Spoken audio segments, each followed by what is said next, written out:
동료 마리아에게서 나시고 본디오 빌라도에게 고난을 받아 십자가에 못 박혀 죽으시고 장사된 지 사흘 만에 죽은 자 가운데서 다시 살아나셨으며 하늘에 오르셔 전능하신 아버지 하나님 우편에 앉아 계시다가 거기로부터 살아있는 자와 죽은 자를 심판하러 오십니다.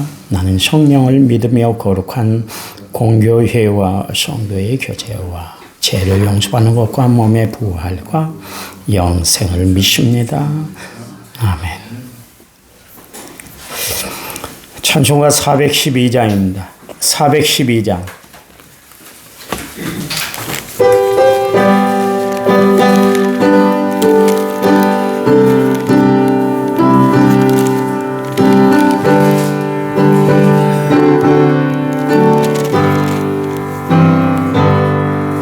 내 영혼에 그렇게 깊은 데서 맑은 바람이 울려나네. 하늘 곡조가 언제나 흘러나와 내 영혼을 고이 싸네.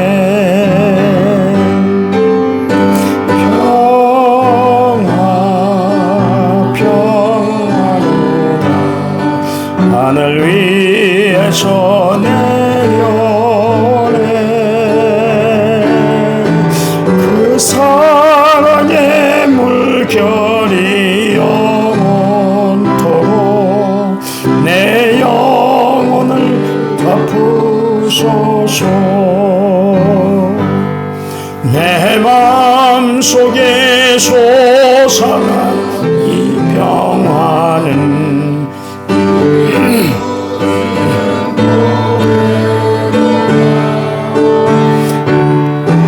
나의 보합을 캐내어 가져갈 자 그 아무도 없으리라.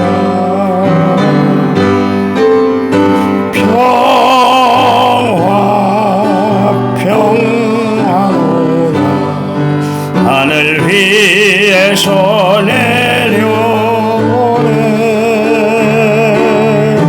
그 사랑의 물결이 영원토록 내 영혼을 덮으소서.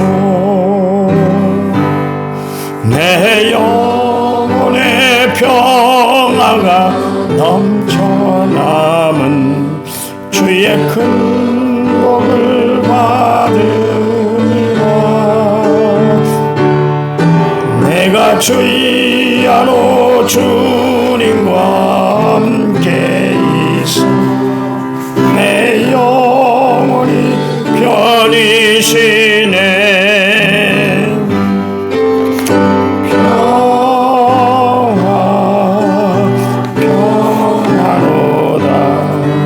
하늘 위에서 내려오네. 그 사랑의 물결이 영원토록 내 영혼을 덮으소서. 이 땅 위에 험한 길 가는 동안 참된 평화가 어디있나. 우리 모두 다 예수를 친구 삼아 참 평화를 누리겠네. 평화로다 하늘 위에서 내려오네. 그 사랑의 물결이 영원토록 내 영혼을 덮으소서. 아멘. 성경 말씀 봅니다. 요엘서 2장 12절 13절. 1271페이지입니다. 요엘서 2장을 가지고 계속 설교할 테니까요. 거기다가 북마크를 하면 되시겠습니다. 12절 여호와의 말씀에 너희는 이제라도 금식하고 울며 애통하고 마음을 다하여 내게로 돌아오라 하셨나니 너희는 옷을 찢지 말고 마음을 찢고 너희 하나님 여호와께로 돌아올지어다. 그는 은혜로우시며 자비로우시며 노하기를 더디하시며 은혜가 크시사 뜻을 돌이켜 재앙을 내지 아니하시나니. 아멘. 1차문제 6312번째로 제가 하나님 앞에 드렸습니다. 찬양 부릅니다. 찬양집 41번. 찬양집 41번입니다.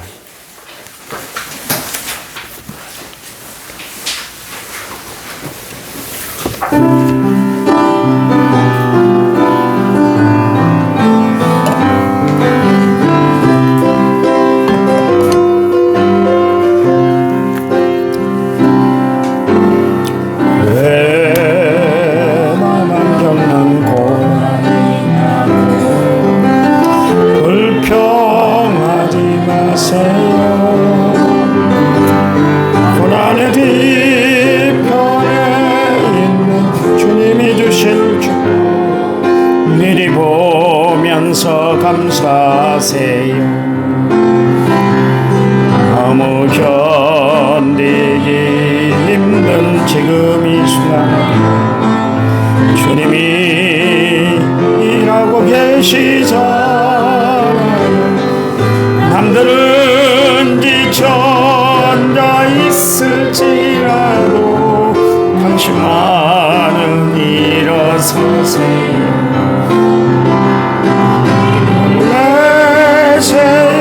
힘을 내세요.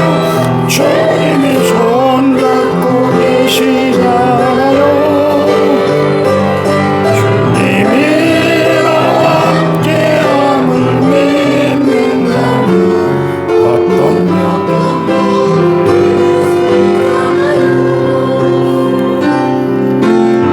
왜 이런 슬픔 찾아왔나. 원망하지 마세요. 당신이 잃은 것보다 주님께 받은 더욱 마음에 감사하세요. 너무 견디기 힘든 지금 이 순간에 주님이 일하고 계시잖아요.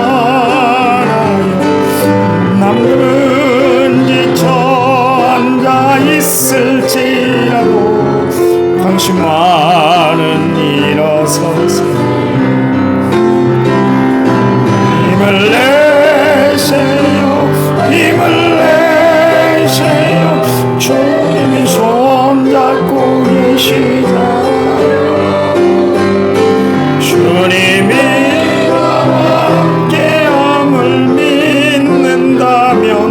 어떤 고난도 견딜 수 있잖아요.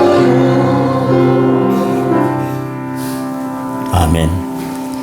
하나님이 이겨내게 하실 줄 믿습니다. 아멘. 인간은 관계성 속에 살아갑니다. 그래서 관계가 틀어지면 살아가기가 참 힘들어요. 학교 생활도 그렇고 직장 생활도 그렇고 부부 생활도 그렇고 관계가 틀어지면 그것처럼 불편한 일이 없는 것이죠. 신앙생활은 더더욱 그런데 신앙생활은 하나님과의 관계성이에요. 이게 틀어지면 다 틀어져요. 근데 사람들은 착각을 해요. 주님도 분명히 말씀하셨잖아요. 너희는 먼저 해야 할 일이 있는데 그의 나라와 그의 의를 구하라. 이야기는 하나님과의 관계를 바로 맺고 하나님 나라를 바로 정립하고 신앙생활 해 나가라. 그 뜻이거든요. 하나님과의 관계가 틀어지면 다 틀어져요. 하나님은 항상 이스라엘 백성들에게 하나님과의 관계를 좀 잘하기 위해서 권면하고 말씀 주고 그래도 말을 안 들으니까 막대기로 이스라엘 백성들을 치면서 인도를 하셨잖아요. 그거는 하나님과의 관계성을 잘 유지하기 위해서 하나님이 그렇게 하셨거든요. 그러니까 신앙생활 하면서 기도응답 받는 것도 하나님과의 관계가 바로 정립이 돼야 기도응답 되는 거 아니에요. 아무리 내가 하나님 앞에 기도한다 할지라도 하나님과의 관계가 바로 되지 않으면 하나님이 응답하시지 않아요. 예배도 봐보세요.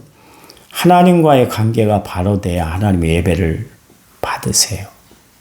그래서 만약 예물을 제단에 드리려고 그 성전에 가는데 네 형제에게 원망 들을 만한 일이 있으면 예물을 제단 앞에 두고 그 다음에 형제와 화목하고 와서 관계를 잘하고 와서 그리고 예배를 드려야 하나님이 받아. 그 이야기를 하셨잖아요. 그러니까 하나님은 항상 관계성을 중요시 여겨요. 기도도 마찬가지다 그랬잖아요. 요한일서 3장 21절 22절 말씀에 보면 사랑하는 자들아 만일 우리 마음이 우리를 책망할 것이 없으면 하나님 앞에서 담대함은 없고 무엇이든지 구하는 바를 그에게서 받나니 이는 우리가 그의 계명을 지키고 그 앞에서 기뻐하는 것을 행함이니라 말씀하고 있습니다. 하나님과의 관계가 바로 정립이 되어 있지 않은데 아무리 내가 몸부림치고 기도하고 하나님 앞에 절절맞게 그렇게 하나님 앞에 애를 쓴다 할지라도 하나님 그 기도 안 받으신다. 그런 이야기입니다. 하루는 그런 일이 있었죠. 마태복음 7장에 보니까 어떤 사람은 주님 앞에 나와서 주님 저가 선지자 노릇 했잖아요. 목사 일을 감당했잖아요. 저가 주님 앞에 정말 막 귀신을 쫓아내고 뭐 영적인 일들을 감당했잖아요. 나 모르시겠어요? 주님이 난 너 도대체 모르겠는데 이 불법을 행한 자라 나에게서 떠나라 그렇게 이야기했잖아요. 그건 마찬가지입니다. 하나님 모른 척 하는 사람은 어떤 사람이냐? 하나님과의 관계성을 바로 하지 못하는 사람들이에요. 여러분 교회 난다고 해서 다 구원받는 거 아닙니다. 제가 이야기했잖아요.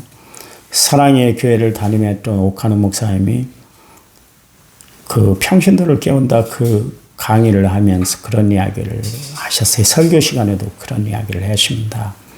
구원받은 사람의 숫자가 몇 명이 될까? 그분은 이제 이런 이야기를 하십니다. 그 맷돌을 가는데 한 천은 들림받고 한 천은 버림을 받았다. 그래서 교회 안에 구원받은 사람의 숫자가 한 50% 될까?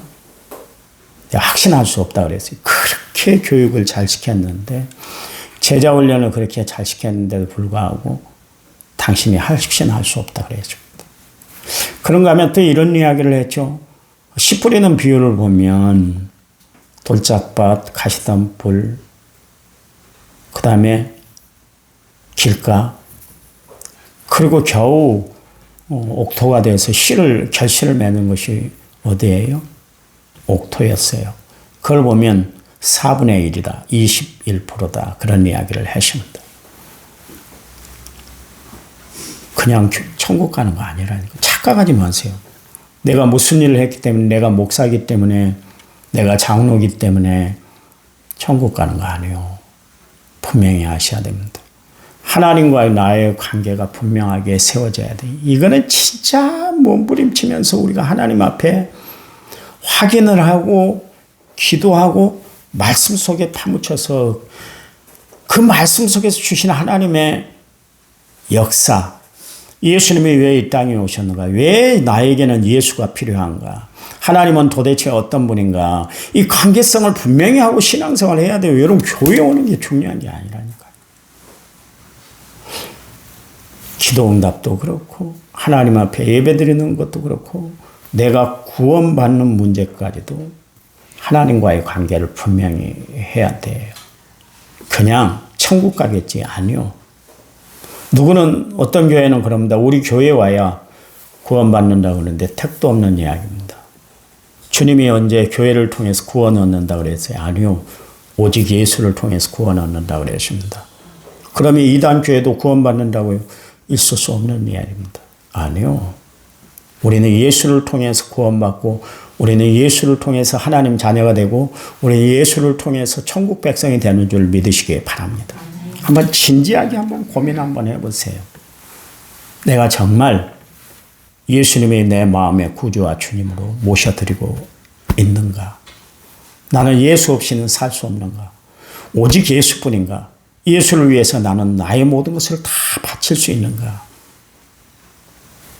바울이 예수를 발견한 순간 어떻게 됐어요? 자신의 모든 것을 배설물처럼 초계처럼 여기겠다. 또 지푸라기만 또 못하게 여기겠다. 그랬어요. 그리고 나서 뭐라고 그랬냐면 나를 십자가에 못 박아버렸어. 나는 날마다 죽어. 그랬어요. 왜냐하면 예수로 살기 위해서 자신을 죽이지 않으면 도대체 자기가 하나님 앞에 바로 설 수 없고 사명을 감당할 수 없다는 것을 알았기 때문에 그래요. 여러분, 이 아침에 여러분에게 질문을 드려요.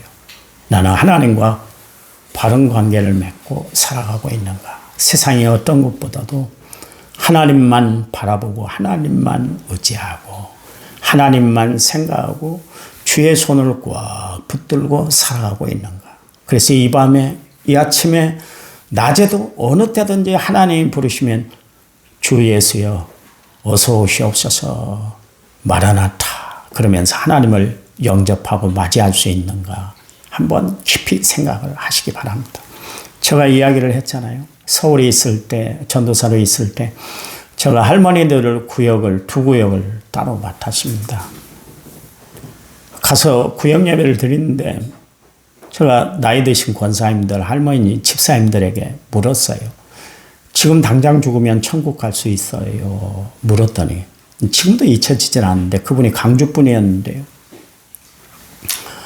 아유, 전도사님 조금 더 있어야 될 거예요. 한 2년은 열심히 믿어야 될 것 같아요.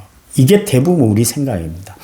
어떤 나의 선행, 나의 바른 행실을 통해서 내가 구원받는다 그렇게 생각을 하는 거예요. 아니요. 내가 돌을 닦고 내가 선해지고 내가 수양을 한들 얼마나 수양이 되고 얼마나 내가 선한 사람이 되고 얼마나 내가 바르게 살아갈 수 있어요. 아니요. 내 힘으로는 안 돼요. 그러니까 주님이 이 땅에 오신 거예요. 그러니까 주님이 날 대신해서 십자가에 못 박히신 거예요. 그러니 주님 아니고는 나는 구원을 받을 수 없다는 것을 분명히 믿으시기 바랍니다. 오직 구원은 예수뿐이에요. 예수 외에 다른 이름을 우리에게 주신 일이 없고요. 예수 아니고는 주님께 올 자가 없다 그랬잖아요. 주님 말씀하셨잖아요. 내가 곧 길이요 진리요 생명이니 나로 말미암지 않고는 아버지께로 올 자가 없다 그랬잖아요. 여러분 그래요. 예수 외에 다른 이름을 주신 일이 없고 예수 외에 다른 구원을 주신 일이 없는 줄 믿으시기 바랍니다. 그러니까 나는 오직 예수님만 붙들고 살아가는 거예요. 목사의 이야기를 듣는 것이 아니라 세상 어떤 사람들의 얘기를 듣는 것이 아니라 하나님의 말씀을 듣는 성도들이 되어야 할 줄 믿습니다. 그래요. 하나님이 지금 이스라엘 백성들과 관계 개선을 위해서 수시로 말씀을 주셨잖아요. 그 관계 개선을 이루기 위해서 매개체로 누구를 세웠냐면 선지자들을 세웠잖아요. 그 선지자를 통해서 말씀을 선포하게 했어요. 그리고 어떻게 해서든 그 백성들이 돌아오도록 하나님 앞으로 돌아오도록 그렇게 했어요. 12절 말씀에 보면 하나님이 말씀하신다 그랬습니다. 하나님은 끝까지 그의 백성을 포기하지 않았다 그런 이야기입니다. 여러분 계시록에도 보면 성령의 교회들에게 하신 말씀을 들을지어다 그랬습니다. 예나 지금이나 구약시대 때나 신약시대 때나 지금이나 하나님은 우리가 하나님의 말씀 듣기를 원한다 그런 이야기입니다. 여러분 늘 말씀 듣기를 사모하는 성도들이 되시기 바랍니다. 말씀을 청종하고 살아가는 성도들이 되시기 바랍니다. 말씀대로 사는 성도들이 되시기를 간절한 마음으로 부탁을 드려요. 아멘. 새벽에 오늘 시간 가는 줄도 몰랐습니다. 오늘도 설교는 막 준비하고 말씀을 보는데 시간 가는 줄 몰라요. 너무 좋아요. 너무 좋아요. 이 좋은 말씀을 교인들이 다 들었으면 좋겠어요. 딱 자랑을 하는 것이 아니라 하나님의 말씀을 대하니까 얼마나 보화를 캐는 기분이에요. 보화를. 이 좋은 말씀을 성도들이 다 들었으면 좋겠는데 이 좋은 말씀으로 기도를 하면 얼마나 은혜가 끼쳐지고 응답이 될까 그것을 생각하면 막 감동이 된다니까. 감동이. 기도 많이 해주세요. 우리 새벽 부흥이 더 많이 일어나도록. 지금 기도하기 좋은 계절 아닙니까? 그렇잖아요. 춥지도 덥지도 않고 딱 좋은 날씨에 나와서 기도하면 얼마나 좋을까요? 거기 주님이 말씀하시는데 너희는 이제라도 그러십니다. 이 말씀 무슨 이야기야? 늦었지만 그래도 깨닫고 돌아오기만 하면 된다. 그런 이야기입니다. 돌아오기만 하면 하나님은 다 받아주신다. 그런 이야기예요. 여러분 고린도후서 6장 2절 말씀에 지금이 무슨 때라고요? 은혜 받을 만한 때고 구원의 날이로다. 그러십니다. 지금이 중요하다. 그런 이야기예요. 과거가 중요한 것이 아니라 미래도 중요하지만 더 중요한 것은 지금 이 자리에 내가 어떤 모습으로 서 있는가, 어떤 마음으로 하나님 앞에 내가 서 있는가가 중요하다. 그런 이야기입니다. 하나님은 당신의 마음을 어떻게 표현했냐면 탕자의 비유를 통해서 우리에게 당신의 마음을 표현해 놨잖아요. 그렇잖아요. 둘째 아들이 아버지에게 자기가 받을 그 분깃 유산을 미리 땡겨가지고 이방 나라로 가버렸잖아요. 그때부터 아버지는 아들이 돌아오기를 학수고대했어요. 이게 부모의 마음입니다. 자식은 아마 다 잊어버렸을 거예요. 왜냐하면 그 이방 나라 가서 아버지에게 분깃으로 찾아온 그 돈, 받아온 그 돈으로 흥청망청 사는데 아버지 생각이 언제 나겠어요? 내일은 또 무슨 즐거움을, 모레는 어떻게 즐겁게 지내? 누구를 만나? 무엇을 먹고 마셔?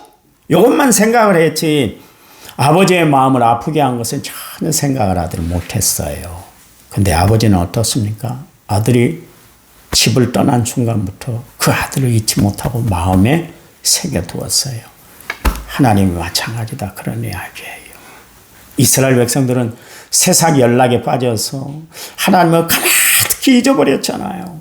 근데 하나님은 그 백성에게 다시 잊지를 않으셨어요. 선지자들을 보내고 말씀을 증거케 하고 그랬어요. 근데 봐보세요. 아들이 돌아왔는데 거짓골이 됐잖아요. 냄새 그렇게 추한 냄새, 역겨운 냄새를 풍겼어요. 더럽기는 얼마나 더럽든지 때가 뜨덕뜨덕 끼었어요. 그도 그럴 것이 먹을 것이 없으니까 어디로 갔어요? 돼지우리로 갔잖아요. 돼지우리에 있었으니 얼마나 냄새가 났겠어요. 얼마나 더럽혀졌겠어요. 그런 추한 아들인데도 불구하고 아버지 봐보세요. 아랑곳 하지 아니하고 그를 맞아줬잖아요. 냄새나는 그 추한 꼴을 하고 온 아들을 꼭 안아주었어요. 목욕을 시키고 새 옷을 갈아입히고 신발을 신기고 손에 가락지를 끼우고 마을 잔치를 베풀어 주었잖아요. 이게 하나님의 마음이라는 것이에요. 여러분, 하나님은 돌아오기만 하면 언제든지 받아주시는 하나님이세요. 그 하나님은 나를 포기하지 않는 하나님이세요. 아시나요? 여러분이 하나님을 포기했으면 포기했지, 하나님은 결단코 포기하지 않으시는 하나님인 줄 믿으시기 바랍니다. 그 하나님의 포기는 끝이 없어요. 포기가 없어요. 세상 끝날까지 나와 함께 하신다 그랬잖아요. 여러분, 그 좋으신 하나님, 그 하나님을 날마다 바라보고 살아가는 성도들이 되시기 바랍니다. 언제까지 변함없이 사랑을 베풀어 주신 하나님인 줄 믿으시기 바랍니다. 하나님 감사합니다. 주님을 바라봅니다. 주님을 의지합니다. 하나님을 또 한 번 생각합니다. 주여, 우리에게 날마다 필요한 은혜를 내려주시고 또 포기하지 않고 우리를 끝까지 사랑하시는 하나님, 그 사랑 앞에 늘 감사하며 살아가는 저희들 되도록 도와주시기만을 원합니다. 오늘도 여러 가지 일들, 많은 사건들을 경험하게 될 텐데 그 일들을 통해, 사건들을 통해서 하나님 섭리의 손길을 발견하는 하루가 되도록 도와주시기만 원합니다. 주님, 그래서 오늘 하루가 가장 행복한 은혜로운 하루가 되도록 도와 주시옵소서. 오늘도 여전히 기도할 텐데요. 우리의 가정을 위해서, 자녀들을 위해서 군대 객지에 나가 있는 우리의 자녀들 어느 곳에 있든지 간에 하나님이 두루 평안으로 저들을 붙잡아 주시옵소서. 이제는 길이요 진리요 생명 되신 우리 주 예수 그리스도의 은혜와 하나님 아버지의 지극하신 사랑과 성령님 위로교통은혜 충만한 역사가 오늘 말씀을 받은 모든 성도들 위해 이제부터 영원토록 함께 하시기를 간절히 축원하옵나이다. 아멘. 아멘. 합심해서 기도합니다.